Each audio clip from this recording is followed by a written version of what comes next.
സത്യത്തിൽ ഞാൻ സംസാരിക്കുന്ന മുഴുവൻ സ്ത്രീകളെ കുറിച്ചാണെങ്കിലും പുരുഷന്മാരാണ് ആക്ച്വലി പാവങ്ങൾ. പുതിയ എന്താ പറയുക ന്യൂജൻ പെണ്ണുങ്ങൾ പറയുന്നുണ്ടല്ലോ, ഞാൻ നോക്കിക്കോളാം അവനെ. ഒരാൾക്ക് 8 ഹഗ് ഒരു ദിവസത്തിൽ കിട്ടണം എന്നാണ് ഞാൻ കേട്ടേക്കുന്നത്. ഒരു ദിവസം എത്ര ഹഗ് വെച്ച് കിട്ടാറുണ്ട്? എനിക്ക് ഇവിടെ നിന്ന് കിട്ടാറില്ല. പെൺകുട്ടി കല്യാണം കഴിഞ്ഞ് ചെക്കൻ്റെ വീട്ടിലേക്ക് പോകണം അല്ലേ? സത്യം പറഞ്ഞിട്ടുണ്ടെങ്കിൽ അതൊരു വലിയ തെറ്റായിട്ടുള്ള ഒരു പരിപാടിയാണെന്നാണ് എൻ്റെ ഒരു പേഴ്സണൽ അഭിപ്രായം. പാവങ്ങൾ എന്തൊക്കെയോ ഫ്രസ്ട്രേറ്റഡ് ആണ്. സാരില്ല ചേട്ടാ, ഒക്കെ ശരിയാവും, പേടിക്കണ്ട കേട്ടോ.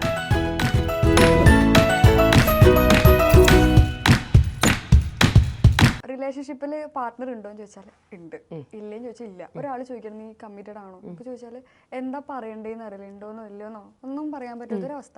ആ അവസ്ഥയാണോ ഗോസ്റ്റിംഗ്? ഓക്കെ, അതൊരു വല്ലാത്ത അവസ്ഥയാണ്. അതെന്താന്ന് വെച്ച് കഴിഞ്ഞാൽ ഇവർ നമുക്ക് ഒരു സൈഡിൽ കൂടെ ഭയങ്കരമായി പ്രതീക്ഷ തന്നുകൊണ്ടിരിക്കും. നിന്നെ ഞാൻ കല്യാണം കഴിക്കാം, നിന്നെ ഞാൻ കല്യാണം കഴിക്കും, എന്തായാലും കഴിക്കുമല്ലോ എന്നുള്ള പ്രതീക്ഷ അങ്ങനെ തന്നുകൊണ്ടിരിക്കും. അതേസമയം നമ്മുടെ ഒരു കാര്യത്തിലും ഇവർ നമ്മുടെ കൂടെ വരികയെ അല്ലെങ്കിൽ നമുക്ക് മെൻ്റൽ സപ്പോർട്ട്, ഫിസിക്കൽ സപ്പോർട്ട്, ഒരു സപ്പോർട്ടും നമുക്ക് തരില്ല. Physical support in the sense നമുക്ക് ഏറ്റവും അധികം ഒരു സ്ത്രീക്കായാലും പുരുഷനായാലും സങ്കടം വരുമ്പോൾ നമ്മൾ ആഗ്രഹിക്കുന്നത് ചായാൻ ഒരു തോളാണ്. ഹഗ്ഗല്ലേ? ഈ ഹഗ്ഗിന്റെ കാര്യം ഹഗ്ഗിന്റെ പ്രത്യേകത എന്താ? ഒരാൾക്ക് ഇൻട്രസ്റ്റിംഗ്. ഒരാൾക്ക് 8 ഹഗ് ഒരു ദിവസത്തിൽ കിട്ടണം എന്നാണ് ഞാൻ കേട്ടേക്കുന്നത്. 8 ഹഗ്ഗെങ്കിലും. നിങ്ങളെല്ലാം കേൾക്കുന്നില്ല 8 ഹഗ്, 8 ലിറ്റർ വെള്ളം എന്നൊക്കെ പറയണ പോലെയാണ് ഈ കുട്ടി 8 ഹഗ്. ഒരു ദിവസം എത്ര ഹഗ് വെച്ച് കിട്ടാറുണ്ട്? എനിക്ക് ഇവിടെ നിന്ന് കിട്ടാറില്ല. ഇത് തെറ്റായ ഒരു ഇൻഫോർമേഷൻ ആണ് ഈ കുട്ടി തരുന്നത്. 8 ഹഗ് ഒരാൾക്ക് ഒരു ദിവസം വേണമെന്ന് ഞാൻ എവിടെയും പറഞ്ഞിട്ടില്ല. അല്ല, നമുക്ക് ഒരു ഹഗ് ഉണ്ടായി നല്ലതാണല്ലോ. ഒരു ദിവസം അത് ഒരാളിൽ നിന്ന് കുറച്ച് കുറയ്ക്കാം, ഞാൻ ഉദ്ദേശിച്ചത് അതൊന്നല്ല. ഫിസിക്കൽ സപ്പോർട്ട് എന്ന് പറഞ്ഞാൽ നമുക്ക് എപ്പോഴും ചായാൻ ഒരു തോള്, ഷോൾഡർ വരെ ഞാൻ എത്തിയിട്ടുണ്ടായിരുന്നുള്ളൂ. ഈ കുട്ടി ഹഗ്ഗിലേക്കൊക്കെ എത്തിയിട്ടുണ്ട്. ഹഗ്ഗൊന്നും വേണ്ട, നമുക്ക് എപ്പോഴും ബെസ്റ്റ് പ്ലേസ് ഷോൾഡർ ആണ്. ഒരാളുടെ ഷോൾഡറിൽ ചായ എന്ന് പറഞ്ഞിട്ടുണ്ടെങ്കിൽ അതിന്റെ പ്രത്യേകത എന്താണെന്ന് പറയോ? ഈ ചുംബനത്തിന്റെ പ്രത്യേകത എന്താണെന്ന് പറയോ? ഹഗ്ഗിൽ നിന്ന് പോയില്ലേ, നമുക്ക് ചുംബനത്തിലേക്ക് എത്താം. ഏറ്റവും ബെസ്റ്റ് ആയിട്ടുള്ള ഉമ്മ നെറ്റിയിൽ തരുന്ന ഉമ്മയാണ്. അതിന്റെ പ്രത്യേകത എന്താണെന്ന് പറയോ? ഉണ്ടെങ്കിൽ ഞാൻ പറയൂല. സത്യത്തിൽ എനിക്കറിയില്ല.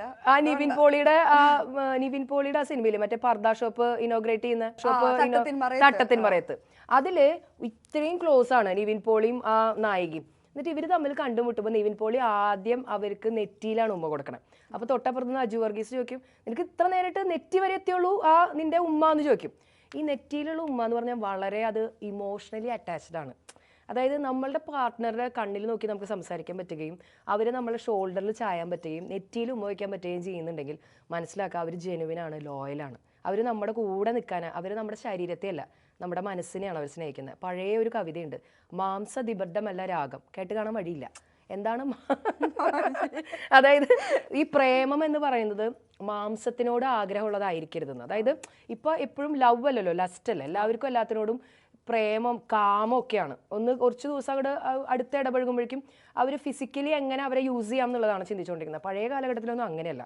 അപ്പോൾ നമ്മൾ ഒരു വ്യക്തിനെ മുഴുവനായിട്ട് പൂർണ്ണമായിട്ട് മനസ്സിലാക്കിയിട്ട് വേണം ആ വ്യക്തിയുമായിട്ട് നമ്മൾ വേറെ എന്തിലേക്ക് കടക്കാനായിട്ട്. അപ്പോൾ നമ്മൾ എവിടെ നിന്നാണ് വഴിതെറ്റി ഇവിടം വരെ എത്തിയത്? നമ്മൾ ഹഗ്ഗിന്നാണ് വന്നത്. അല്ലല്ല, ഞാൻ ഷോൾഡറിൽ നിൽക്കണ്ടായിരുന്നു. ഞാൻ അവിടെ തന്നെ ഇപ്പോഴും ഹഗ്ഗിലാണോ നിൽക്കുന്നത്? സൂക്ഷിക്കണം. അപ്പോൾ അതായത് നമുക്ക് ആ ഷോൾഡറിൽ ചാരി കിടക്കാനായിട്ട് നമ്മുടെ പ്രശ്നങ്ങൾ പറയാനുള്ള ഒരു, നമ്മുടെ ഭാരം ഇറക്കി വെക്കാൻ ഒരു അത്താണി, അതായിരിക്കണം പാർട്ട്ണർ എന്നാണ് ഞാൻ മനസ്സിലാക്കുന്നത്. അല്ലാതെ നമുക്ക് സന്തോഷിക്കാൻ, നമ്മുടെ സന്തോഷങ്ങൾക്കൊക്കെ നമുക്ക് ഒരുപാട് ആളുകളെ കിട്ടും. പക്ഷെ നമ്മൾ വിഷമിക്കുന്ന സമയത്ത് നമ്മുടെ കൂടെ ആരാണ്ടാവാറില്ല. നമ്മുടെ പ്രശ്നങ്ങൾക്ക് ഒരു സൊല്യൂഷൻ തരാൻ പറ്റിയില്ലെങ്കിലും അറ്റ്ലീസ്റ്റ് നമ്മളെ കേട്ടിരിക്കും. ചില ആളുകളുണ്ട്, ഇപ്പോൾ രണ്ടുപേരും ഇപ്പോൾ ഒരു നല്ല റിലേഷൻഷിപ്പ് അല്ല എന്ന് അറിയാനായിട്ടുള്ള കുറച്ച് ടിപ്സ് പറഞ്ഞുതരാം. നമ്മൾ രണ്ടുപേരും വർത്താനം പറഞ്ഞുകൊണ്ടിരിക്കുകയാണ്, റിലേഷൻഷിപ്പിലാണ്, നമ്മളിങ്ങനെ നമ്മുടെ പ്രശ്നങ്ങൾ അങ്ങനെ പറഞ്ഞുകൊണ്ടിരിക്കുക. അപ്പുറത്തിരിക്കുന്ന ആൾ ഫുൾ ടൈം മൊബൈലിൽ ഇങ്ങനെ കുത്തിക്കൊണ്ട് കേൾക്കുന്നുണ്ട്, നീ പറയും, എന്നിട്ട് അങ്ങനെയൊക്കെ പറയുകയാണെങ്കിൽ അവർ നമുക്ക് ഒരു വാല്യൂ തരുന്നില്ല. ആ ഡിസ്റെസ്പെക്ട് എന്ന് പറയുന്നതാണ് ഏറ്റവും ആദ്യത്തെ റെഡ് ഫ്ലാഗ്. ഈ ഡിസ്റെസ്പെക്ട് നമ്മൾ ആദ്യമേ നമ്മൾ മനസ്സിലാക്കിയിട്ട് അവരുടെ അടുത്ത് നോ പറഞ്ഞില്ലെങ്കിൽ പിന്നെ നമുക്ക് ഒരിക്കലും നോ പറയാൻ പറ്റില്ല. നമുക്ക് നോ പറയാൻ ഒരു വിഷമാവൂലേ? അപ്പൊ എന്താ പേടിക്കുന്നത്? അവിടെ വർഷം ആക്ച്വലി ആ നോ പറഞ്ഞ ആള് വിട്ടു പോകുന്നല്ലേ? അങ്ങനെ എത്ര പ്രാവശ്യം നമുക്ക് ചിന്തിക്കാൻ പറ്റും? ഈ നമ്മുടെ ഈ പ്രശ്നങ്ങളെ നമ്മൾ വരുത്താതിരിക്കാനായിട്ട് നമ്മളൊക്കെ ഇങ്ങനെ അടച്ചു വെക്കാമെന്ന് വിചാരിക്കുക. അതായത് വിട്ടുവീഴ്ച എന്നാണ് അതിനെ പറയാം. ഈ വിട്ടുവീഴ്ച മനോഭാവം ഉണ്ടാവും. അതായത് നോ പറയാൻ ആദ്യം മടിച്ചു വർഷം, വിട്ടുവീഴ്ചയോടുകൂടി അത് എടുത്തു വെച്ചു, ഒരു സാധനം എടുത്തു വെച്ചു കേട്ടോ. ഇനി അടുത്ത ഇൻസിഡൻറ്റ് വരുമ്പോൾ അതും വേണ്ട, ഇപ്പോൾ പറയണ്ട, അത് എടുത്തു വെച്ചു. പിന്നെ 3-4 എടുത്തു വെച്ചാൽ സാധനം ഇങ്ങനെ പോകട്ടെ. അഗ്നിപർവ്വതം പോലെ ഒരു ദിവസം അങ്ങോട്ട് പൊട്ടിത്തെറിക്കും. അത് വലിയൊരു പൊട്ടലായിരിക്കും. ഞാൻ പറയുകയാണെങ്കിൽ അപ്പം എന്താ വെച്ചാൽ ആ ദേഷ്യം വരുന്ന സമയത്ത് സ്ത്രീകൾ എസ്പെഷ്യലി മുമ്പത്തെ എല്ലാ സാധനങ്ങളും കൂടി കുറെ നാളായി നിന്നോട് ഞാൻ പറയണമെന്ന് വിചാരിച്ചു, നീ അന്നങ്ങനെ ചെയ്തില്ലടാ, നീ 2011 ഈ മെയ് മാസം 5-ാം തീയതി ആണുങ്ങൾ ഒന്നും ഓർത്ത് വെക്കാത്ത ആൾക്കാരാണ്. പുരുഷന്മാരുടെ പ്രത്യേകത എന്ന് വെച്ച് കഴിഞ്ഞാൽ അവർ ചെയ്തു, അത് കഴിഞ്ഞ് അവരങ്ങോട്ട് പോയി. സ്ത്രീകളുടെ പ്രത്യേകത എന്ന് പറഞ്ഞാൽ അവരിങ്ങനെ മെമ്മറിയിൽ ഇങ്ങനെ ഓർത്ത് വെക്കും. അവരെല്ലാ കാര്യങ്ങളും ആ സമയത്തേക്ക് ക്ഷമിക്കും. പക്ഷെ പെണ്ണുങ്ങളൊന്നും മറക്കില്ല. പെണ്ണുങ്ങൾ കള്ളികളാണ്, അതറിയില്ലേ? അതെന്താ പെണ്ണുങ്ങളുടെ പ്രത്യേകത ഒന്ന് പറഞ്ഞു കേൾക്കട്ടെ. പെണ്ണുങ്ങൾ ആ സമയത്ത് ഭയങ്കരമായിട്ട് ക്ഷമിച്ചു എന്നൊക്കെ നടിക്കും, പക്ഷെ ഇവരതൊന്നും മറക്കില്ല. അവരത് മുഴുവൻ എടുത്തു വെച്ച് ഈ ആണുങ്ങളുടെ മെക്കെട്ട് കയറി. സത്യത്തിൽ ഞാൻ സംസാരിക്കുന്ന മുഴുവൻ സ്ത്രീകളെ കുറിച്ചാണെങ്കിലും പുരുഷന്മാരാണ് ആക്ച്വലി പാവങ്ങൾ. അത് ഈ സമയത്തെങ്കിലും ഞാൻ പറയേണ്ടിയിരിക്കുന്നു. അത് റെയറാണ്, എല്ലാത്തിലും ഉണ്ടാവില്ല. കമ്പാരിറ്റീവ്ലി സ്ത്രീകളെക്കാളും നല്ലത് പുരുഷന്മാരാണ്. സ്ത്രീകൾ എന്ന് പറഞ്ഞാൽ അവരുടെ ഉള്ളിൽ കുശുമ്പ്, കുനിഷ്ട്, കുന്നായ്മ, അസൂയ ഇതൊക്കെ ഇല്ലാത്ത സ്ത്രീകൾ ഇല്ല. വളരെ റെയറാണ്. സ്ത്രീകളെ ഉണ്ടാക്കിയിട്ടുള്ള തന്നെ അസൂയ, കുശുമ്പ്, കുനിഷ്ട് ഇതൊക്കെ വെച്ചിട്ടാണ് ദൈവം സ്ത്രീയെ ഉണ്ടാക്കി. സീരിയസ്ലി. കാരണം സ്ത്രീകൾക്ക് ഭയങ്കര കുശുമ്പാണ്. അവർക്ക് അത് എങ്ങനെയാണ് അവർ റിയാക്ട് ചെയ്യാന്നുള്ളത്, അവർ പുരുഷന് ഏറ്റവും ഇഷ്ടമുള്ള ഒരു കാര്യം നിരസിച്ചിട്ടാണ് അവരത് റിയാക്ട് ചെയ്യുക. അതായത് പുരുഷന് ഏറ്റവും ഇഷ്ടമുള്ളൊരു സാധനം, ഇപ്പോൾ ഏറ്റവും ഇഷ്ടപ്പെട്ട ഒരു കാര്യമാണ് അവർ നോ പറയാ സ്ത്രീ. അതായത് വൈരാഗ്യം ഇങ്ങനെ കീപ്പ് ചെയ്ത് വെച്ചിട്ട്, നീ അന്നങ്ങനെ ചെയ്തില്ലടാ, നിനക്ക് ഞാൻ ഈ സാധനം തരില്ല, അങ്ങനെയാണ് സ്ത്രീ പറയാം. അതിലും ബെറ്റർ പുരുഷനാണ്. അവന് ഇഷ്ടപ്പെടാത്ത കാര്യം കണ്ടു കഴിഞ്ഞാൽ അപ്പനെ പറയും, എനിക്കിത് ഇഷ്ടമായില്ലട്ടാ, നടക്കില്ല എന്ന് പറയും. അങ്ങനെ പറയുന്ന പുരുഷന്മാരാണ് എപ്പോഴും കമ്പാരിറ്റീവ്. അല്ലാത്ത എക്സെപ്ഷണൽ കേസസ് എല്ലാത്തിലും ഉണ്ട്, എല്ലാത്തിലും എക്സെപ്ഷണൽ കേസസ് ഉണ്ട്. പക്ഷെ കമ്പാരിറ്റീവ്ലി സ്ത്രീകളെക്കാളും നല്ലത് കൂട്ടുകൂടാനും ഒക്കെ തന്നെ നല്ലത് പുരുഷന്മാരാണ്. എനിക്ക് പുരുഷന്മാരും ഇഷ്ടമാണ്, സ്ത്രീകളും ഇഷ്ടമാണ്. നന്നായി വരും. അല്ല, ഇപ്പൊ ഞാൻ നേരത്തെ പറഞ്ഞില്ല, ഇപ്പൊ നോ പറയുന്ന സ്ഥലത്ത് നമ്മൾ നോ പറയുന്നില്ല എന്ന് പറഞ്ഞില്ല. ഒരു റിലേഷൻഷിപ്പിൽ വേറെ ചില കാര്യങ്ങൾക്കാണെങ്കിൽ നോ എനിക്ക് ചെയ്യാൻ പറ്റില്ല അങ്ങനെ പറയാതിരിക്കും. അപ്പൊ ഇങ്ങനെ നോ പറയാത്തൊരു സിറ്റുവേഷൻ എന്ന് പറഞ്ഞാൽ ചിലപ്പോൾ ട്രോമ ബോണ്ടാണോ അത്? അല്ലല്ല, അത് നോ പറയാതെ ട്രോമയൊന്നുമല്ല. നമ്മൾ കുട്ടിക്കാലം മുതലേ നമ്മൾ വളർന്നു വന്നൊരു സാഹചര്യമാണ്. അതായത് ഇപ്പോൾ എൻ്റെ ഒരു സ്വഭാവമല്ല എൻ്റെ മോളുടെ ഒരു സ്വഭാവം. എനിക്ക് 19 വയസ്സായ ഒരു മോളുണ്ട്, അവൾ ഒരിക്കലും നോ പറയില്ല. അപ്പോൾ ഈ നോ പറയാത്ത ആളുകളുടെ പ്രത്യേകത എന്ന് വെച്ചാൽ ഒരു ചെറിയൊരു എക്സാമ്പിൾ പറയാം. ഇപ്പോൾ കോളേജിൽ അസൈൻമെൻറ്റ് ചെയ്യാനായിട്ട് കുറേ വരയ്ക്കാനൊക്കെ ഉണ്ടെന്ന് വിചാരിക്കും.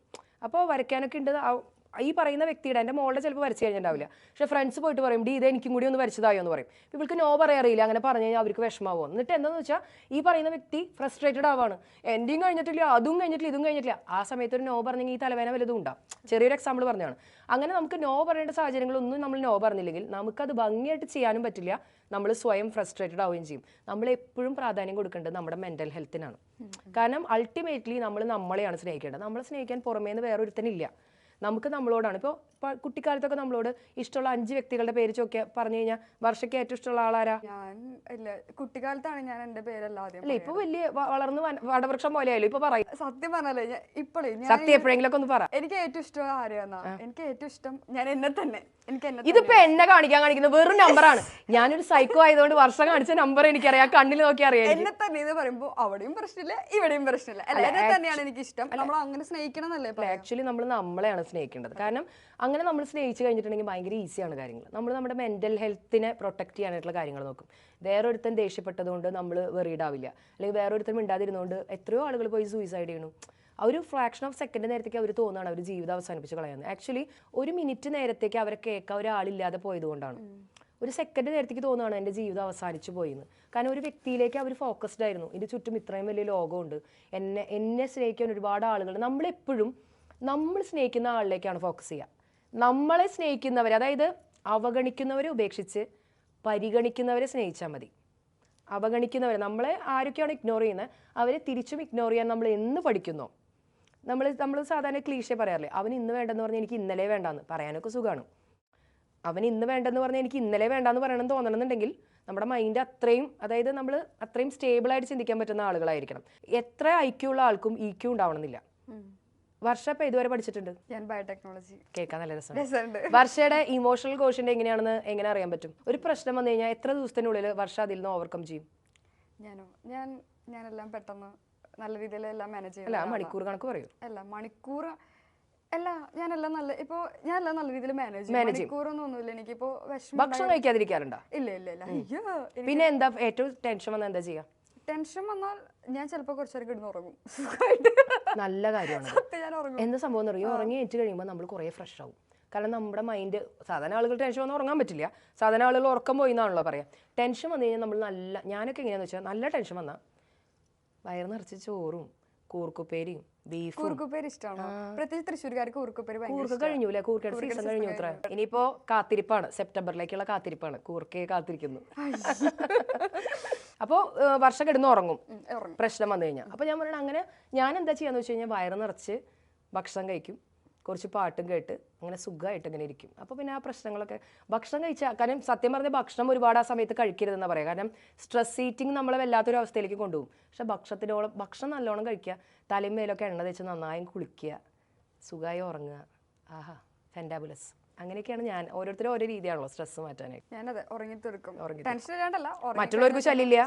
അതെ അതെ, ആർക്കും ബുദ്ധിമുട്ട്. പിന്നെ നമ്മൾ നമ്മുടെ വേദന കുറെ പറഞ്ഞിട്ട് എന്താ കാര്യം, തീരാനും പോണില്ല. പറയും തോറും കൂടുന്നതാണ്. അതേ ഞാൻ പറയണത്, നമ്മൾ എന്താണോ പറയുന്നത് അതായിത്തീരും. അതറിയോ വർഷയ്ക്ക് നമ്മൾ ഹാപ്പി അല്ലാന്ന് വിചാരിക്കും, ഒട്ടും ഹാപ്പി അല്ല നമ്മൾ.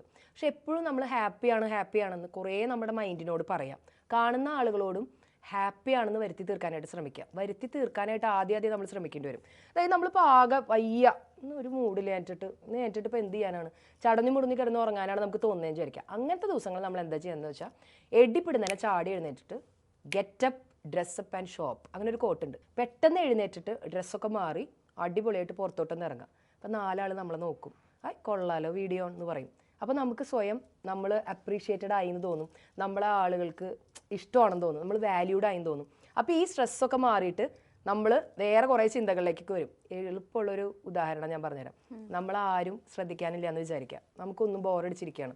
ഒരാൾക്ക് നമ്മുടെ കോൺടാക്ട് ലിസ്റ്റിൽ നിന്ന് ഏതെങ്കിലും ഒരാൾക്ക് ഒരു മെസ്സേജ് അയക്കുക, എന്നിട്ട് ഡിലീറ്റ് അവൾ കൊടുക്കുക. അപ്പോൾ തന്നെ അവൻ തിരിച്ചു ചോദിക്കും, അല്ലെങ്കിൽ അവൾ തിരിച്ചു ചോദിക്കും എന്താന്ന്. പിന്നെ ആ മെസ്സേജ് അങ്ങോട്ട് കണ്ടിന്യൂ ചെയ്ത് പോയാൽ മതി, നേരം പോണത് അറിയില്ല. നല്ല ഐഡിയ. തീരെ പണിയില്ലാണ്ടിരിക്കുകയാണെങ്കിൽ അങ്ങനെ ചെയ്താൽ മതി.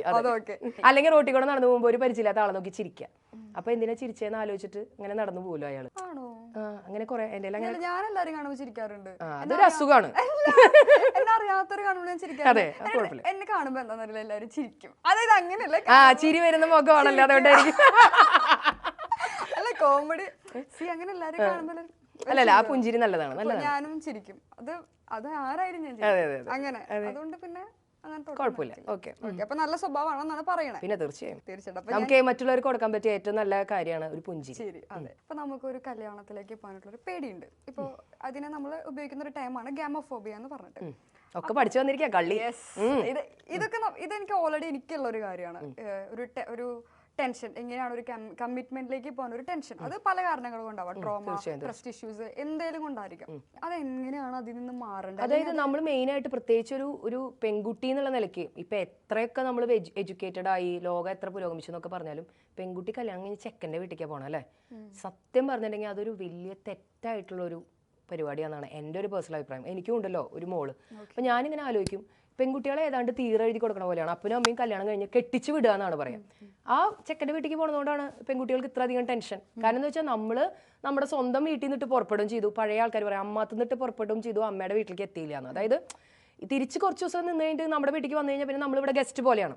അതായത് ബേസിക്കലി നമുക്ക് സ്വന്തം വീടുമില്ല, കെട്ടിച്ചു വിട്ട വീടുമില്ലാത്ത അവസ്ഥ. അതൊന്ന്. പിന്നെ രണ്ടാമത് ഉത്തരവാദിത്തങ്ങളാണ്. കല്യാണം കഴിഞ്ഞ് പോകുന്ന പറഞ്ഞ ഉത്തരവാദിത്തമാണ്.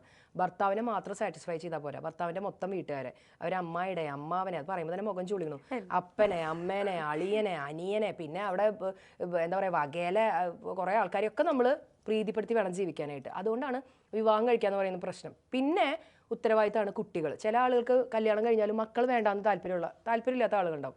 പക്ഷെ നമ്മുടെ പാർട്ട്ണർക്ക് കുട്ടി വേണമെന്ന് നിർബന്ധം ഉണ്ടാവും. അങ്ങനെയുള്ള സാഹചര്യങ്ങളിൽ ആ കുട്ടിയാണ് സഫർ ചെയ്യുക. കാരണം ഒരാൾക്ക് കുട്ടീനെ താല്പര്യമില്ല, മറ്റാൾക്ക് നിർബന്ധമുണ്ട്. കാരണം നമ്മുടെ സൊസൈറ്റിയിൽ കുട്ടികൾ ഉണ്ടായില്ലെങ്കിൽ ആളുകൾക്ക് ഭയങ്കര പ്രശ്നമാണല്ലോ. 22 വയസ്സായി, നിന്റെ കല്യാണം കഴിഞ്ഞില്ലേ, നിനക്ക് എന്തെങ്കിലും കേസ് കിട്ടുണ്ടോ? 25 വയസ്സായിട്ട് കുട്ടി ഉണ്ടായില്ലേ, ആർക്കാണ് പ്രശ്നം? രണ്ടാമത്തെ കുട്ടി എന്നാണ് ജോലി? കഴിഞ്ഞ ദിവസം ഫോട്ടോ എടുത്തപ്പോൾ ഭർത്താവിനെ കണ്ടില്ലല്ലോ. ഇങ്ങനെ ആളുകൾ CCTV ക്യാമറയാണല്ലോ ചുറ്റും. അപ്പോൾ അതിൻ്റെ ഇഷ്യൂ ആണ് ഇത്.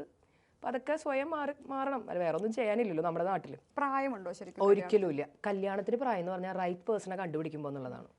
ആ ഒരു സ്പാർക്ക് ഫീൽ ചെയ്യണം. ആ ഒരു സ്പാർക്ക് ഫീൽ ചെയ്തില്ലെങ്കിൽ വിവാഹം എന്ന് പറയുന്നത് ഒരു അട്ടർ ഫെയിലിയർ ആണ്. കാരണം നമ്മൾ നാട്ടുകാരെ ബോധിപ്പിക്കാൻ വേണ്ടി നടത്തുന്ന, കാലത്ത് ഉറങ്ങിയിട്ടു പല്ല് തേച്ചു ചോറുണ്ടു എന്ന് പറയുന്ന പോലെ ചെയ്യേണ്ട ഒരു കാര്യമല്ല വിവാഹം.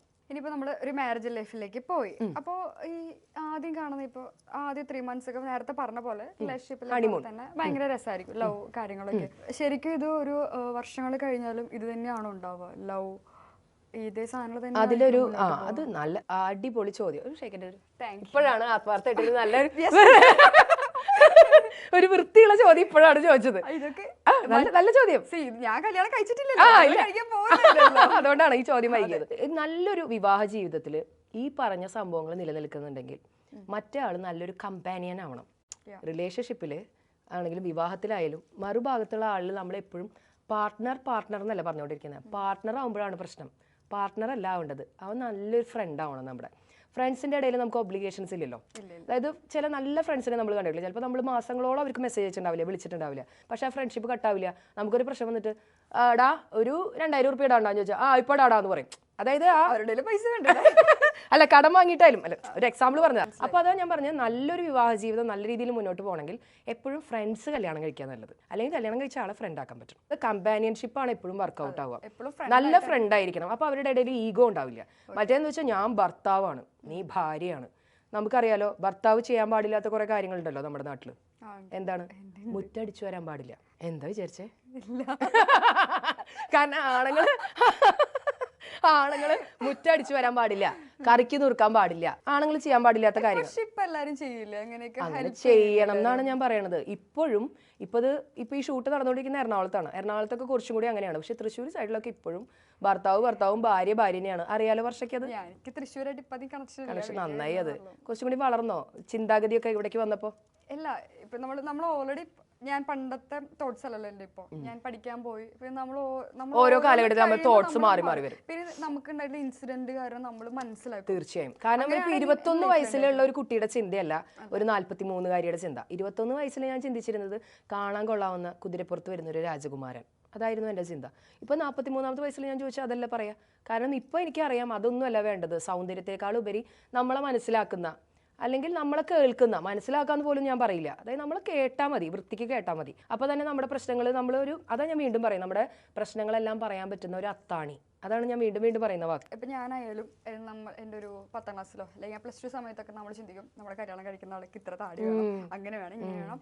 ഇൻ റിയാലിറ്റിയിലേക്ക് വരുമ്പോൾ ഇപ്പൊ എനിക്ക് വരുമ്പോൾ അങ്ങനെ സൗന്ദര്യമല്ല, നമുക്ക് കുറച്ച് കാര്യങ്ങൾ, റെസ്പെക്ട്, ലോയാലിറ്റി, അങ്ങനെ കുറച്ച് കാര്യങ്ങളാണ് എനിക്ക് മുൻതൂക്കം. അതെ, നമുക്കൊരു മ്യൂച്വൽ റെസ്പെക്ട് ഇല്ലെങ്കിൽ ഒരു ബന്ധവും മുന്നോട്ട് പോകില്ല എന്നുള്ളതാണ്. കാരണം അവർക്കും രണ്ടു കൂട്ടർക്കും നമ്മൾ കൊടുക്കേണ്ടതായിട്ടുള്ള സ്പേസ് അങ്ങോട്ടും ഇങ്ങോട്ടും കൊടുക്കണം. അതല്ലാതെ വൺ സൈഡഡ് ആകുമ്പോഴാണ് എല്ലാ ഇഷ്യൂ. അതായത് എൻ്റെ ഭാഗം മാത്രം ക്ലിയർ, മറ്റേ ആളുടെ ഭാഗം ശരിയല്ല എന്നുള്ള ഒരു തോട്ട് മാറ്റിയിട്ട് മ്യൂച്വൽ റെസ്പെക്ട് കൊടുത്തു കഴിഞ്ഞാൽ എല്ലാ ബന്ധവും അടിപൊളിയാണ്. അങ്ങനെയൊക്കെ ഉണ്ടായ ഭാഗ്യം. അങ്ങനെ ആരെങ്കിലും ഉണ്ടോ? എനിക്കറിയില്ല അങ്ങനെ ഉണ്ടാവുക. വരുമായിരിക്കും. എല്ലാവരും അതെ വരട്ടെ, കാത്തിരിക്കുകയാണ് ഞാൻ. വേണമെങ്കിൽ ഒരു പാട്ട് പാടിക്കൊരു അപ്പോൾ നമ്മൾ ചെറുപ്പത്തിൽ പഠിച്ചിട്ടുണ്ട് പൈസ, ഒരു കയ്യിൽ പൈസ ഉണ്ട്, ഒരു കയ്യിൽ ലവ് ഉണ്ട്, നമ്മൾ ലവ് ആണ് ചൂസ് ചെയ്യേണ്ടതെന്ന് പറഞ്ഞിട്ടുണ്ട്. പക്ഷെ ഞാൻ പണ്ടേ ഈ സ്നേഹത്തിന് വേണ്ടിയിട്ടാണ് ഞാനിങ്ങനെ എപ്പോഴും പറയാറുള്ളത്. കാരണം സ്നേഹമാണ് അഖിലസാരം മൊഴിയിൽ. സ്നേഹം ഒരു തേങ്ങയല്ല എന്ന് മനസ്സിലാവാനായിട്ട് കുറേ വർഷം വേണ്ടി വന്നു. ക്യാഷ് തന്നെയാണ് മോളെ വലുത്. പണമില്ലാത്തവന് പിണം. നമ്മുടെ കയ്യിൽ ക്യാഷ് ഉണ്ടെങ്കിൽ സ്നേഹവും റെസ്പെക്റ്റും ഒക്കെ തന്നെ വരും. കാശില്ലാത്ത ആളുടെ അടുത്ത് വർത്താനം പറഞ്ഞു കഴിഞ്ഞാൽ നമുക്ക് എപ്പോഴും ഒരു എന്താ പറയുക ഇൻസെക്യൂരിറ്റി ഫീൽ ചെയ്യും. നമ്മുടെ കയ്യിൽ പൈസ ഇല്ല, നമ്മുടെ പാർട്ട്ണർ നല്ല പൈസയുള്ള ഒരാളാണെന്ന് വിചാരിക്കും, നമുക്ക് എപ്പോഴും ചില സാഹചര്യങ്ങളിലെങ്കിലും നമുക്കൊരു ഇൻസെക്യൂരിറ്റി ഫീൽ ചെയ്യും. നമ്മുടെ കയ്യിൽ ക്യാഷ് ഉണ്ടെങ്കിൽ, അതാണ് ഞാൻ എപ്പോഴും പറയുക, അത് പെൺകുട്ടികളായാലും ആൺപിള്ളേരായാലും വിവാഹം കഴിക്കുന്നതിനേക്കാളും മുമ്പ് സ്വന്തമായിട്ട് കാലുമ്മ നിൽക്കാൻ പറ്റിയ, അവനവന് ഏൺ ചെയ്യാൻ പറ്റിയ, അതല്ലെങ്കിൽ ഒരു സാരി വാങ്ങാൻ, ഒരു മാല വാങ്ങാനോ, ഒരു സിനിമയ്ക്ക് പോകാനൊക്കെ ഭർത്താവിനോട് കാശ് നോക്കേണ്ടി വരുന്ന അവസ്ഥ. തിരിച്ചും ഇപ്പോൾ പുതിയ എന്താ പറയുക ന്യൂജൻ പെണ്ണുങ്ങൾ പറയുന്നുണ്ടല്ലോ. ഇപ്പോൾ ഇടയ്ക്കിടയ്ക്ക് പെൺകുട്ടികളുടെ ചില വീഡിയോസ് കാണാറുണ്ട്. ഞാൻ നോക്കിക്കോളാം അവനെ, എന്താ നോക്കാനായിട്ട് ഒക്കത്ത് വെച്ച് നോക്കാൻ, എന്താ അവൻ്റെ കുഞ്ഞു വാവയാ. തിരിച്ചു നോക്കണ്ട, മറിച്ചു നോക്കണ്ട. ഞാൻ പറയണ അവനവൻ്റെ ഏണിങ്സ് ഉണ്ടാക്കുക, എന്നിട്ട് മ്യൂച്വലി റെസ്പെക്ട്ഫുള്ളി ജീവിക്കുമ്പോൾ കുറച്ചും കൂടി ഭംഗി ഉണ്ടാവും അതിന്. പക്ഷെ വീണ്ടും പറയുന്നു, സ്നേഹമല്ല പൈസ തന്നെയാണ് വലുത്. പിന്നെ നമുക്കിപ്പോ ഒരു സ്റ്റീരിയോ ടൈപ്പ് ആണത്. ഗേൾസ് ആണ് ഇപ്പൊ കൂടുതൽ കരയുക, ബോയ്സ് കരയാൻ പാടില്ല. ബോയ്സ് എപ്പോഴും ദേഷ്യപ്പെട്ടുകൊണ്ടിരിക്കണം, അങ്ങനെ ഓടിട്ടുകൊണ്ടിരിക്കണം. ഗേൾസ് അയ്യോ ചേട്ടാ എന്ന് കരയണം. അതെ. സത്യത്തില് എന്താണ്, എല്ലാ ബോയ്സ് അങ്ങനെ ഒന്നുമില്ലല്ലോ, ഭയങ്കര ഇമോഷണലി. ഈ ബോയ്സ് കരയാണ്ടിരിക്കുമ്പോഴേ അവർ കരയാൻ പാടില്ല എന്ന് ചെറുപ്പം മുതലേ അവരെ പഠിപ്പിച്ചിട്ടുള്ള ഒരു കാര്യമാണ്. ഇപ്പൊ നമ്മളെപ്പോഴും പണ്ട് മണ്ണപ്പം ചുട്ട് കളിക്കുന്ന, ഇപ്പൊ നിങ്ങളുടെ പിള്ളേര് നിങ്ങളൊന്നും കളിച്ചിട്ടുണ്ടാവില്ല, ചിലപ്പോൾ അപ്പം ചുട്ട് കളിക്കുക, അമ്മയും അച്ഛനായിട്ടൊക്കെ കളിക്കില്ലേ, കളിക്കും. അമ്മയും അച്ഛനായിട്ടൊക്കെ കളിക്കുമ്പോൾ നമ്മളെപ്പോഴും എന്തെങ്കിലും നമ്മളിങ്ങനെ, അപ്പം ഞാൻ നിന്നെ തല്ലി, ഇനി നീ കരയും എന്ന് പറയുമ്പോൾ പോലും കുട്ടികൾ അന്ന് കാലഘട്ടത്തിൽ അവർ ആൺപിള്ളേരും പെൺപിള്ളേരും മാറിയൊക്കെ കരയും. പക്ഷെ അവിടെ വീട്ടിലുള്ള ഏതെങ്കിലും കാരണവന്മാരുണ്ടെങ്കിൽ ഇതെന്താ ഇങ്ങനെ, ഇവള് ഗേളാണ് നീ ബോയാണ് എന്ന് പറഞ്ഞ് പഠിപ്പിക്കുന്ന നമ്മുടെ കുടുംബത്തിലുള്ള ആൾക്കാരാണ്. ഗേളിനും ബോയിനും വ്യത്യാസമൊന്നുമില്ല, കരച്ചിൽ വന്നാൽ ആർക്കും കരയാം. കരയാണ്ടിരിക്കുമ്പോൾ ഈ ഹാർട്ട് അറ്റാക്ക് ഏറ്റവും അധികം വരുന്ന ആളുകൾ ആരാന്നറിയോ? പുരുഷന്മാർക്കാണ് അധികം അറ്റാക്ക് വരിക. അവർ പിടിച്ചു നിർത്തിയിട്ട് അവരിതിങ്ങനെ കൊണ്ട് നടന്നിട്ട് ഒരു പ്രശ്നം വരും. ഈ ഹാർട്ട് അറ്റാക്കിനേക്കാളും വലിയൊരു സംഭവം ഉണ്ട്, ഒരു പാനിക് അറ്റാക്ക് എന്ന് പറഞ്ഞിട്ട്. പാനിക് അറ്റാക്കും ഡിപ്രഷനും പലരും കൺഫ്യൂസ്ഡ് ആയിട്ട് പറയാറുണ്ട്. പാനിക് അറ്റാക്ക് എന്ന് പറഞ്ഞാൽ നമ്മളൊരു വല്ലാത്തൊരു മെൻ്റൽ പ്രഷറിലൂടെ കടന്നു പോകണം. കൈയൊക്കെ വെറുതെ ഇങ്ങനെ വിറയ്ക്കും, ചുണ്ടൊക്കെ ഇങ്ങനെ ഷിവർ ചെയ്യും, നമുക്കിങ്ങനെ നമ്മുടെ പ്രശ്നം പറയാൻ പറ്റുന്നില്ല. നമുക്ക് എന്താ പ്രശ്നം എന്ന് ചോദിച്ചാൽ, അപ്പോൾ ഒരാൾ വന്ന് ചോദിക്കുകയാണ് എന്താ പ്രശ്നം, ആക്ച്വലി എനിക്ക് പ്രശ്നമൊന്നുമില്ല, but I'm not okay. ഒരു ആൻസൈറ്റി, അതായത് മരിക്കാൻ പോകണു എന്നൊക്കെയുള്ള ഒരു തോന്നൽ, എൻ്റെ ഉള്ളിൽ എന്തൊക്കെയോ ഇഷ്യൂസ് ഉണ്ടെന്നുള്ള തോന്നൽ. പക്ഷേ പ്രോപ്പർലി നമുക്കത് കമ്മ്യൂണിക്കേറ്റ് ചെയ്യാൻ പോലും പറ്റാത്തൊരവസ്ഥയാണ് പാനിക് അറ്റാക്ക്. അങ്ങനെയുള്ള ഒരു സാഹചര്യത്തിൽ നമ്മൾ കറക്റ്റായിട്ട് നമ്മൾ വേണ്ടതായിട്ടുള്ള മെഡിസിൻ എടുത്തിട്ട് തന്നെ മാറേണ്ട ഒരു കാര്യമാണ്. പക്ഷെ നമ്മുടെ നാട്ടിൽ ഈ മെൻ്റൽ ഹെൽത്ത് പറഞ്ഞു കഴിഞ്ഞാൽ ഭയങ്കര ഇഷ്യൂ ആണല്ലോ. ഇപ്പോൾ നമ്മളിപ്പോൾ എപ്പോഴെങ്കിലും ഇപ്പോൾ ഒരു ദിവസം വർഷം സപ്പോസ് ഏതെങ്കിലും ഒരു ജോലി സ്ഥലത്ത് ലീവ് എടുക്കുകയാണ്. അപ്പോൾ എന്താണ് വയ്യായെന്ന് ചോദിച്ചാൽ വർഷം പറയും എനിക്ക് തലവേദനയാണ്, അല്ലെങ്കിൽ എനിക്ക് വയറുവേദനയാണെന്ന് പറയും. അല്ലാണ്ട് എനിക്ക് മെന്റലി ഓക്കെ അല്ലെന്ന് പറഞ്ഞാൽ ആൾക്കാർ ചെന്നാൽ തലയ്ക്ക് സുഖമില്ല എന്നാണ്. തലയ്ക്ക് സുഖമില്ല എന്നല്ല അതിൻ്റെ അർത്ഥം. മനസ്സ് എന്ന് പറയുന്ന ശരീരം അതിനെ വേറെ ആയിട്ട് കാണുന്നതുകൊണ്ടാണ് പ്രശ്നം. അത് നമ്മുടെ മൈൻഡില്ലെങ്കിൽ പിന്നെ എന്താണ്, മൈൻഡ് ഓക്കെ അല്ല, ഐ എം നോട്ട് ഓക്കെ എന്ന് പറഞ്ഞാൽ മറുഭാഗത്തുള്ള ആൾ നമ്മളെ തെറ്റിദ്ധരിക്കുന്നുള്ള ചിന്തയാണ് ആളുകളുടെ ഏറ്റവും വലിയ പ്രശ്നം. അപ്പോൾ പാനിക് അറ്റാക്കും ഡിപ്രഷനും രണ്ടാണ്. ഡിപ്രഷന്റെ സ്റ്റേജ് എന്ന് പറഞ്ഞാൽ നമുക്ക് ശരിക്കും ആത്മഹത്യ ചെയ്യാനാണ് തോന്നുന്നത്. നമ്മള് അത് പാനിക് അറ്റാക്കിൽ നിന്ന് നമുക്ക് പെട്ടെന്ന് തന്നെ റിക്കവറായി പോരാൻ പറ്റും. പെട്ടെന്ന് തന്നെ ഡോക്ടറെ കാണിച്ചു കഴിഞ്ഞാൽ ആ അവസ്ഥയിൽ നിന്ന് പെട്ടെന്ന് റിക്കവറായി പോകാൻ പറ്റും. ഡിപ്രഷൻ അങ്ങനെയല്ല, അത് കുറേ ടൈം കൺസ്യൂമിംഗ് ആണ്, കുറേ സമയം എടുത്തിട്ടാണ് ആ സ്റ്റേജിൽ നിന്ന് വരാൻ പറ്റുക. ഈ പലവട്ടം വന്ന പാനിക് അറ്റാക്ക് മൈൻഡ് ചെയ്യാതാവുമ്പോഴാണ് അവസാനം ഡിപ്രഷനിൽ എത്തുന്നത്. ഡിപ്രഷൻ എന്നൊക്കെ പറഞ്ഞാൽ ലാസ്റ്റ് സ്റ്റേജ് ആണ്. അത് കഴിഞ്ഞാൽ പിന്നെ കഴിഞ്ഞല്ലോ. അങ്ങനെ വിചാരിക്കരുത്. അപ്പോഴേക്കും ആരെങ്കിലും വരും രക്ഷിക്കാൻ. വരണം, വരുമല്ലേ? വരും. ഇപ്പോ നമ്മള് ഇതുപോലെ റിലേഷൻഷിപ്പിലായാലും മാരേജ് ലൈഫിലായാലും നമ്മളിപ്പോ എല്ലാരും പെട്ടെന്ന് തീരുമാനം എടുക്കും. അതായത് ഒരാളെ ഒത്തുപോകാൻ പറ്റുന്നില്ല, അതിപ്പോ എത്ര മാസമാണെങ്കിലും ഡിവോഴ്സ് ചെയ്യാം, അല്ലെങ്കിൽ ആ റിലേഷൻഷിപ്പിൽ നിന്ന് ഇറങ്ങി വരാം. ഇപ്പൊ ലവ് റിലേഷൻഷിപ്പിലാണെങ്കിൽ തേപ്പ് എന്ന് പറയും, ഇനിയിപ്പോ മാരേജിൽ പോയാലും ആധികാരികമായിട്ട് എന്താണ് ഡിവോഴ്സ് ചെയ്യുന്നു എന്ന് പറയും. അതില് എന്തെങ്കിലും അങ്ങനെ ഇറങ്ങി വരുന്നതില് അതില് ബ്രേക്കപ്പ്, തേപ്പ് എന്നുള്ളതിന്റെ വേറൊരു വാക്കാണല്ലോ. ബ്രേക്കപ്പ് ആയി, തേപ്പ് എന്നുള്ള വാക്ക് തന്നെ തെറ്റാണ്, പൊളിറ്റിക്കലി ഇൻകറക്റ്റ് ആണ്. ഈ തേപ്പ് എന്നുള്ളത് മാറ്റി നമുക്ക് ബ്രേക്കപ്പ് എന്നാക്കാം. അതിൽ ബ്രേക്ക് അപ്പ് എന്നാണ് പറയുന്നത്, അതായത് ബ്രേക്ക് ഡൗൺ എന്നല്ല പറയുന്നത്. ബ്രേക്ക് ചെയ്തിട്ട് നമ്മൾ മുകളിലേക്കാണ് പോകുന്നത്. അതായത് ആ ഒരു സംഭവമായിട്ട് നമ്മൾ ഓക്കെ അല്ല. ചില പാർട്ട്ണറുടെ കൂടെ നമുക്ക് ചേരുമ്പോൾ നമുക്കത് ഓക്കെ ആവണില്ല. ചിലപ്പോൾ മാനസികമായിട്ട് ഓക്കെ ആവുണ്ടാവില്ല, ചിലപ്പോൾ ശാരീരികമായിട്ട് ഓക്കെ ആവുണ്ടാവില്ല, ചിലപ്പോൾ സൊസൈറ്റിയിൽ ഓക്കെ ആവുന്നുണ്ടാവില്ല, ചിലപ്പോൾ രണ്ട് കൂട്ടരുടെ ഫാമിലി. ഇപ്പോൾ നമ്മൾ രണ്ട് വ്യക്തികളല്ലല്ലോ കല്യാണം കഴിക്കുന്നത്, രണ്ട് കുടുംബങ്ങളാണല്ലോ കല്യാണം കഴിക്കുന്നത്. ഓരോ മാട്രിമോണിയുടെ പരസ്യം തൊട്ട് അങ്ങനെയാണ്, രണ്ട് വ്യക്തികളല്ലോ രണ്ട് കുടുംബങ്ങളല്ലേ എന്ന്. അത് തന്നെ തെറ്റാണ്. എന്തിനാണ് രണ്ട് കുടുംബങ്ങൾ കല്യാണം കഴിക്കുന്നത്? രണ്ട് കുടുംബങ്ങൾ കല്യാണം കഴിക്കുമ്പോഴാണ് പ്രശ്നം വളരെ രൂക്ഷമായി പോകുന്നത്. പലപ്പോഴും ഈ രണ്ട് വ്യക്തികൾക്കും ചെറിയ പ്രശ്നങ്ങളാണെങ്കിൽ അത് പറഞ്ഞു തീർക്കണം എന്നുണ്ടാവും. 4 ദിവസം കഴിയുമ്പോൾ നമ്മുടെ വാശിപ്പുറത്ത് ഭാര്യ ഇറങ്ങി ഭാര്യയുടെ വീട്ടിൽ പോയി. 4 ദിവസം കഴിയുമ്പോൾ ആ പെണ്ണിന് തോന്നാണ് ചേട്ടൻ വലിയ പ്രശ്നമൊന്നും ചെയ്തിട്ടില്ലല്ലോ, ഒന്ന് പോയി മിണ്ടിയാലോ. ചേട്ടനും തോന്നും അവളെ ഒന്ന് കാണണമെന്നുണ്ട്. പക്ഷെ ഇത് പറഞ്ഞു കഴിഞ്ഞിട്ടുണ്ടെങ്കിൽ ചെക്കൻ്റെ അമ്മ പറയും നാണണ്ടാ നിനക്ക്, നീ ഒരാണല്ലടാ, നീ ഇങ്ങനെ പെൺകോന്തനായില്ലോ എന്ന് ചെക്കൻ്റെ അമ്മ പറയും. ഇനി പെണ്ണ് പോയിട്ട് പെണ്ണിൻ്റെ അമ്മോട് ഞാനൊന്ന് ഈ വഴിക്ക് ഇറങ്ങിപ്പോയാൽ പിന്നെ നീ തിരിച്ചു കയറരുത് എന്നൊക്കെ പറയുമ്പോൾ പിന്നെ നമ്മുടെ ഉള്ളിലെ ഈഗോ തണുത്താലും നമ്മുടെ കുടുംബക്കാരാണ് പ്രശ്നങ്ങൾ എപ്പോഴും വഷളാക്കുന്നത്. അപ്പോൾ ആ ഒരു അവസ്ഥകളൊക്കെ ഒഴിവാക്കണം എന്നുണ്ടെങ്കിൽ കേരളത്തിൽ പെട്ടെന്നൊന്നും പ്രാബല്യത്തിൽ വരൂല. ഒരു രണ്ട് വ്യക്തികൾ നല്ലപോലെ മനസ്സിലാക്കിയ ശേഷം കല്യാണം കഴിച്ചിട്ട് വേറെ പോയി താമസിക്കുക. ഞാൻ പറയുകയാണെങ്കിൽ വേറൊരു വീട് എടുത്ത് താമസിക്കുക. അതെ. ഇപ്പോ ഞാൻ പറഞ്ഞു നമുക്ക് പെട്ടെന്ന് ഡിവോഴ്സ് ചെയ്യാം, പെട്ടെന്ന് തീരുമാനം എടുത്തിട്ട് നമുക്ക് മാറാന്ന് പറഞ്ഞു. അങ്ങനെ അത് പണ്ടത്തെ കാലത്തൊക്കെ വളരെ കുറവല്ലായിരുന്നു. ഇപ്പൊ നമ്മൾ കൂടുതൽ നമ്മളത് ചെയ്യുന്നുണ്ട്. അൺഹാപ്പി ആണെങ്കിൽ അതിൽ നിന്ന് അത് കുറച്ച് ഇപ്പൊ ഞാൻ പറയുകയാണെങ്കിൽ അത് കുറച്ചും കൂടി ഞാൻ എന്താണ് ഇൻഡിപെൻഡന്റ് ആയതുകൊണ്ടല്ല ഞാൻ അങ്ങനെ ചെയ്യുന്നത്. ഇൻഡിപെൻഡന്റ് ആയതുകൊണ്ട് മാത്രമല്ല, നമ്മളിപ്പോൾ കുറച്ചും കൂടിയും ഈ സോഷ്യൽ മീഡിയയിൽ ഈ കാര്യങ്ങളൊക്കെ പലരും ചർച്ച ചെയ്യുമ്പോൾ ആളുകൾ ഭയങ്കരമായിട്ട് അവയർനെസ് വന്നിട്ടുണ്ട്. ഇപ്പൊ എന്റെയൊക്കെ വീഡിയോസ് കണ്ടിട്ട് അതിന്റെ ഇടയിൽ പല ആണുങ്ങളും എഴുതാറുള്ള കമന്റാണ് ദേ വന്നു കുടുംബം കലക്കി ടീച്ചർ എന്നുള്ളതാണ്. കുടുംബം കലക്കുന്നതെന്ന് അവർക്ക് തോന്നുന്നത് എന്തുകൊണ്ടാണ്? നമ്മൾ ഈ സത്യങ്ങൾ വിളിച്ചു പറയുമ്പോൾ ചില വീടുകളിലൊക്കെ പെണ്ണുങ്ങളെ അവരിങ്ങനെ എന്താ പറയുക പൊട്ടക്കിണറ്റിൽ ജീവിക്കുന്ന തവളകളെ പോലെയാണ് പല സ്ത്രീകളും ജീവിക്കുന്നത്. അപ്പോൾ അവർ വിചാരിക്കുകയാണ് ചേട്ടൻ ആണുങ്ങളെന്ന് പറഞ്ഞാൽ തല്ലും, ചിലപ്പോൾ വേണ്ടി വന്ന് കൊല്ലും. അതായത് ആ കുറേ ബുദ്ധിയില്ലായ്മകൾ തലയിൽ ഇങ്ങനെ അടിച്ചേൽപ്പിച്ചിരിക്കുകയാണ് കുറേ വർഷങ്ങളായിട്ട്. അപ്പോൾ അതൊക്കെ മാറുകയാണ്. ഇപ്പോൾ എല്ലാവരുടെ കയ്യിലും മൊബൈൽ ഉണ്ടല്ലോ. ചേട്ടൻ ജോലിക്ക് പോയി കഴിഞ്ഞാൽ നിഷ് ടീച്ചർ പറയുന്ന ടോക്ക് കേൾക്കുകയാണ്. അപ്പോൾ അതിൽ പറയാണ് ഡിസ്റെസ്പെക്റ്റ് ഉണ്ടോ, കുടുംബത്തിൽ നിന്ന് ഇറങ്ങിപ്പോ, വേറെ മാറി താമസിക്കും എന്നൊക്കെ പറയുമ്പോൾ ആണുങ്ങൾ ചിന്തിക്കുകയാണ് ഇന്നലെ വരെ ഒരു കുഴപ്പമില്ലാണ്ട് മിണ്ടാണ്ട് ചോറും കൂട്ടാനും മിണ്ടാണ്ടിരുന്നിരുന്ന പെണ്ണാണ്.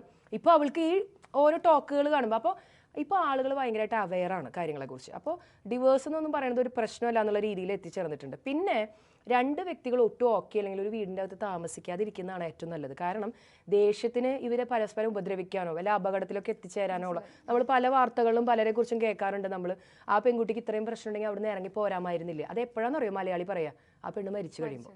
മരിച്ചു കഴിഞ്ഞിട്ട് ആദരാഞ്ജലികളുടെ ഒപ്പമാണ് #, വ്യക്തിയുടെ പേര് പറയണില്ല, #, ആ വ്യക്തിയുടെ പേര് ഇരയ്ക്കൊപ്പം. അതുവരെ അവർ പ്രതിക്കൊപ്പമായിരുന്നു.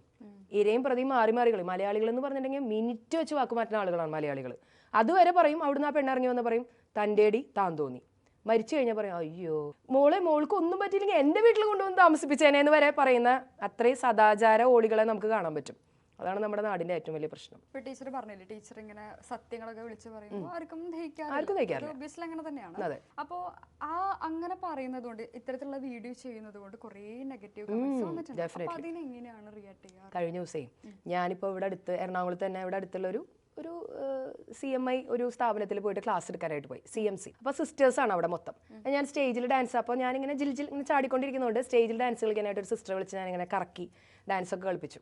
അപ്പോൾ അതിൻ്റെ താഴെ ഒരു നന്മമരം ചേട്ടൻ കമൻറ്റ് ഇട്ടിരിക്കുകയാണ്, പോയി ഇപ്പോൾ കുടുംബം കളിക്ക് ടീച്ചർ സിസ്റ്റർമാരെ കൊണ്ടൊക്കെ ഡാൻസ് കളിപ്പിച്ചു തുടങ്ങി, ഇനി എന്നാണാവോ പള്ളിയിൽ അച്ഛന്മാരെ കൊണ്ട് എന്നൊക്കെ ചോദിച്ചിട്ട് കമൻറ്റ് ഇട്ടു. അപ്പോൾ ഇത് കാണുമ്പോൾ നമുക്ക് രണ്ട് രീതിയിൽ പ്രതികരിക്കാം. ഒന്ന്, ആരടാ നീ എൻ്റെ കാര്യം അന്വേഷിക്കാൻ എന്ന് പ്രതികരിക്കാം. രണ്ടാമത്, ഒന്നും ഇണ്ടാണ്ട കമൻറ്റ് ഡിലീറ്റ് ചെയ്യാം. ഞാൻ ഇത് രണ്ടും ചെയ്തില്ല. ഞാനൊരു സൈക്കോ ആണെന്ന് അവനെ അറിയില്ലല്ലോ, അവനേക്കാൾ വലിയ സൈക്കോ ആണ് ഞാൻ ആ കമൻറ്റ് ആദ്യം പിൻ ചെയ്ത് വെച്ചു. എന്നിട്ട് അത് ഞാൻ സ്റ്റാറ്റസ് സ്റ്റോറി ആക്കിയിട്ട് താങ്ക് യു ചേട്ടാന്ന് എഴുതി. അപ്പോൾ ഓട്ടോമാറ്റിക്കലി എല്ലാവരും ആദ്യം നോക്കാനായിട്ട് വന്നു. അന്ന് 100K ഉണ്ടായിരുന്നു, പിന്നെ ദിവസം 200K ആയി. അപ്പോൾ ഞാനത് മാർക്കറ്റിംഗ് സ്ട്രാറ്റജി ആക്കി. അപ്പോൾ അവനോടൊക്കെ എനിക്ക് പറയാനുള്ളത്, പാവങ്ങൾ എന്തൊക്കെയോ ഫ്രസ്ട്രേറ്റഡ് ആണ്, സാരില്ല ചേട്ടാ ഒക്കെ ശരിയാവും, പേടിക്കണ്ട കേട്ടാ. ഞാനത് പറയാനുള്ള ഒരു അവസരം ഉണ്ടാക്കി തന്നിട്ടുണ്ട്. അതെ. ഇനി നമ്മൾ ഇത്ര നേരം ഭയങ്കര സീരിയസ് ആയിട്ട് സംസാരിക്കുകയായിരുന്നു. ആണോ? അതെ, ഭയങ്കര സീരിയസ് ആയിരുന്നു. നമ്മൾ സീരിയസ് ആയിരുന്നു. ആയിക്കോട്ടെ. എനിക്ക് വിഷ്ണുവിന്റെ വയറൊക്കെ എന്തൊക്കെയോ അടക്കണം മോനെ, ഇപ്പൊ കഴിക്കാം. ഞാൻ കുറച്ച് ക്വസ്റ്റ്യൻ ചോദിക്കാം, ഫണ്ണി ക്വസ്റ്റ്യൻ. കണക്കൊന്നും ചോദിക്കരുത്. കണക്കില്ല, എനിക്ക് കണക്ക് ഒന്നും അറിയില്ല. എനിക്കിപ്പോഴും കണക്ക് കൂട്ടാറിയില്ല കേട്ടോ, ആകെ 10 പേരിലുണ്ട് ഞാനുണ്ട്. എന്നാ ഒരു സിമ്പിൾ ക്വസ്റ്റ്യൻ ആണ്, എന്നെ മനസ്സിൽ ധ്യാനിച്ചിട്ട് പറയണം, അപ്പൊ അത് ഏകദേശം ഉത്തരം കിട്ടും. കണക്ക് പുസ്തകം ഒരിക്കലും ഹാപ്പി ആവില്ല, ഇപ്പോഴും വിഷമത്തിലായിരിക്കും. അതിന്റെ ഉള്ളിൽ നിറയെ പ്രോബ്ലംസ് ആണ്. സത്യം. Thank you. ഈ ലെവലിലാണ് ചിന്തിക്കേണ്ടത്. ഇങ്ങനത്തെ 5 ക്വസ്റ്റ്യൻസ്. കലണ്ടറിന് എപ്പോഴും വരുന്ന ഒരു അസുഖം, എന്നും അസുഖമായി കലണ്ടറിന്. കലണ്ടറിന് അസുഖം? കലണ്ടറിന് എന്നും അസുഖം. മന്ത് മലയാളത്തിലൊരു അസുഖല്ലേ മന്ത്? ഞാൻ വിചാരിച്ചു കലണ്ടർ വീക്ക് ആയി പോയി. രണ്ടും ശരിയാണ്. കലണ്ടർ വീക്ക് അതെ, എന്റെ സഹിച്ചില്ല. മന്തെന്ന് ആയിക്കോട്ടെ. PSC ടെസ്റ്റ് പോലെ. ഗുണ്ടാ ലിസ്റ്റില് പേരുള്ള കിളി. എന്റെ മാതാവേ, ഗുണ്ടാ ലിസ്റ്റില് ഈ കിളിക്ക് പേരുണ്ട്. ഒരു ക്ലൂ തരൂ. നമ്മളൊരാളെ തല്ലാനും കൊല്ലാനൊക്കെ പോകുമ്പോ കയ്യിലൊരു ആയുധം പിടിക്കും, ആ ആയുധത്തിന്റെ പേരായിട്ട് വെട്ടോത്തി. ഇനി വെട്ടുകിളി. കുത്തേറ്റ ആളോട് പോലീസ് ചോദിച്ചു എവിടെയാണ് ആദ്യം കുത്തിയത്. പിന്നെ രണ്ടാമത് ചോദിച്ചു എവിടെ വെച്ചിട്ടാണ് കുത്തേറ്റത്. ഇതിനെല്ലാം കൂടിയിട്ട് ഒരു ഉത്തരാണ് ഈ ആള് പറഞ്ഞത്. എന്റെ ഈശ്വര, നമ്മുടെ എറണാകുളമായിട്ട് ബന്ധപ്പെടും. എനിക്ക് എറണാകുളത്തുള്ള ഒരു സ്ഥലം അറിയില്ല, ആകെ അറിയണത് കലൂര്, കടവന്ത്ര. വൈറ്റില അറിയില്ലേ? വൈറ്റില അറിയില്ല. വൈറ്റില എനിക്കറിയില്ലായിരുന്നു ഉത്തരം. വൈറ്റില ആ മനസ്സിലായി. ഓക്കെ. തൃശ്ശൂരുകാരിയോട് എറണാകുളം ക്വസ്റ്റ്യൻ ചോദിച്ച് അവഹേളിച്ചു. ഞാൻ തൃശ്ശൂരുകാരി, എനിക്കറിയണ്ടല്ലോ. എന്തോ എങ്ങനെ? ഞാൻ തൃശ്ശൂരാ. എന്റെ ഇത്രയൊക്കെയുള്ളൂ ചേച്ചിയല്ല ടീച്ചർ. സോറി ടീച്ചർ, ഇത്രയൊക്കെയുള്ള ക്വസ്റ്റ്യൻസ്. അപ്പൊ ഇനിയും എന്റെ മോട്ടിവേഷണൽ വീഡിയോസ് കാണാം തീർച്ചയായിട്ടും. അതിന്റെ ഇടയിൽ എടുത്തു പറയേണ്ട ഒരു കാര്യം കുട്ടി വിട്ടുപോയി. ഈ പറയുന്ന ആളുകളെ കേൾക്കാനായിട്ട് നമ്മളിടം എന്ന് പറയുന്ന ഒരു പ്രോഗ്രാം നമ്മൾ നടത്തുന്നുണ്ട്. ആ നമ്മളിടത്തിൻ്റെ ഒരു സ്പെഷ്യാലിറ്റി ഈ സമയത്ത് പറയാനായിട്ട് ആഗ്രഹിക്കുകയാണ്. അവിടെ ഞാനും നീയും ഇല്ല, നമ്മൾ മാത്രമേ ഉള്ളൂ. കാരണം ഒരുപാട് സന്തോഷം കിട്ടാത്ത ആളുകൾ നമ്മുടെ നാട്ടിലുണ്ട്. അപ്പോൾ അവർക്ക് ഹാപ്പിനെസ് കിട്ടാൻ എന്താണ് ചെയ്യേണ്ടതെന്ന് അറിയില്ല. അതിന് നമുക്ക് മയക്കുമരുന്നോ മദ്യമോ ഒന്നും ഉപയോഗിച്ചിട്ട് കാര്യമില്ല. നമ്മൾ ഹാപ്പി ആവണമെന്നുണ്ടെങ്കിൽ നമ്മുടെ അതേ വൈബിളുള്ള ആളുകളായിട്ട് ചില്ല് ചെയ്യാൻ പറ്റണം. ഇപ്പോൾ ഈ പറയുന്ന കുട്ടി വർഷയുടെ കൂടെ ശരിക്കും നല്ലൊരു അടിപൊളി ഇന്റർവ്യൂ ആയിരുന്നു. I am really happy. ഇനിയും അടിപൊളിയായിട്ട് വർഷം മുന്നോട്ട് പോട്ടെ. എനിക്ക് ഭയങ്കര ഇഷ്ടമായി. ഞാൻ ശരിക്കും ചില്ല് ചെയ്തു. ഇപ്പൊ ഒരു ഇതുപോലെ നമ്മുടെ ഇതേപോലെ ഇപ്പൊ നമ്മൾ ഒരേ വൈബാണ്, അതുപോലെ വൈബുള്ള ആളുകളെ മാത്രം കൂട്ടിയിട്ട് നമ്മളൊരു പ്രോഗ്രാം നടത്തുന്നതാണ് നമ്മളിടം. അപ്പോൾ അവിടേക്ക് വന്നു കഴിഞ്ഞിട്ടുണ്ടെങ്കിൽ നമുക്ക് ഇങ്ങനെ ആടാൻ പാടാം, ഒരു ഫുൾ ഡേ സെലിബ്രേറ്റ് ചെയ്യാം. നമ്മളെ കേൾക്കാൻ ഒരുപാട് ആളുകളെയും കിട്ടും. നമ്മുടെ പറയും, എനിക്ക് പാട്ട് പാടും. കാരണം നമുക്ക് അത് ഫുൾ ഡേ ആണ്. കാലത്ത് ഒരു 9 മണിക്ക് തുടങ്ങി വൈകിട്ട് 5 മണി വരെ. സന്തോഷം എന്ന് പറയുന്നത് നമുക്ക് ഒരിക്കലും ആരും കയ്യിൽ കൊണ്ട് തരില്ല. സങ്കടം നമ്മൾ വിളിക്കാണ്ട് വണ്ടി വിളിച്ചു വരും. സന്തോഷം നമ്മൾ ക്രിയേറ്റ് ചെയ്യണം.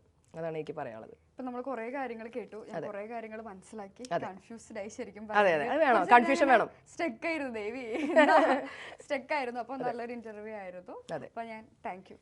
എന്റെ ഒപ്പം ഇത്ര നേരം സഹിച്ചിരുന്നു. സഹിച്ചിട്ടൊന്നുമില്ല, ഞാൻ ശരിക്കും എൻജോയ് ചെയ്തു, അടിപൊളിയായിരുന്നു. കേട്ടോടെ അല്ല അടിപൊളിയായിരുന്നു ശരിക്കും. ഒരു ഇന്റർവ്യൂ ആണെന്ന് ഫീൽ ചെയ്തേ ഇല്ല, ഭയങ്കര ഫീൽ അറ്റ് ഹോം, പറയാനുള്ള അവസരമാണ്.